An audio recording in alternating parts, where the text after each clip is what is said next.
Trump is not the only threat to free speech in America, though that's the only one that the mainstream media has decided to focus on. There is a bipartisan group of senators that are working right now to criminalize free speech and organize protests. This is not a drill. The Israel Anti-Boycott Act, sponsored by Democratic Senator Ben Cardin of Maryland and Ohio Republican Senator Rob Portman, would impose criminal and civil penalties on American firms that participate in boycotts in support of Palestinian rights. The sponsors reportedly hope to tack it onto funding legislation that would head off the shutdown. The bill is one of several pieces of pet legislation that lawmakers are advocating in the final days of the session, hoping to add to a package of 7 spending bills that need to pass to keep the government fully funded past Friday. So this group of senators, led by Democrat Ben Cardin, are trying to slip this completely unconstitutional piece of legislation into a spending bill, trying to preemptively prevent American businesses and citizens from economically harming Israel for their promulgation and promotion of an apartheid state,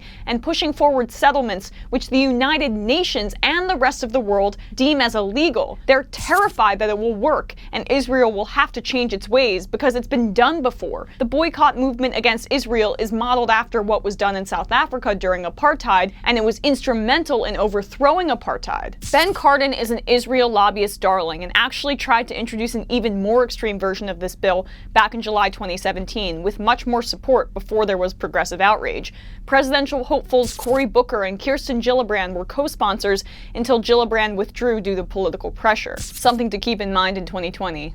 The original version's punishment: anyone guilty of violating the prohibitions will face a minimum civil penalty of $250,000 and a maximum criminal penalty of $1 million and 20 years in prison. And what's scarier is that this isn't just happening on the federal level. Huge states like Texas and New York have anti-BDS bills, with Democratic Governor Andrew Cuomo ordering a blacklist of institutions who support the boycott back in 2016. Yet he also called for a travel ban to North Carolina over their bathroom bill, which begs the question, is New York State speech laws merely centered around Cuomo's personal beliefs or political priorities in the moment? Another thing to keep in mind for 2020. This bill could actually pass the Senate, which should not only terrify you if you're an advocate for free speech, as conservative Ben Shapiro types pretend to be, but I forgot that's only reserved for clickbait outrage about liberal students shouting at Ann Coulter on a college campus, but it should also terrify you that the Israel lobby has such a stranglehold on both parties that a mass amount of senators are willing to criminalize rightful protests of human rights abuses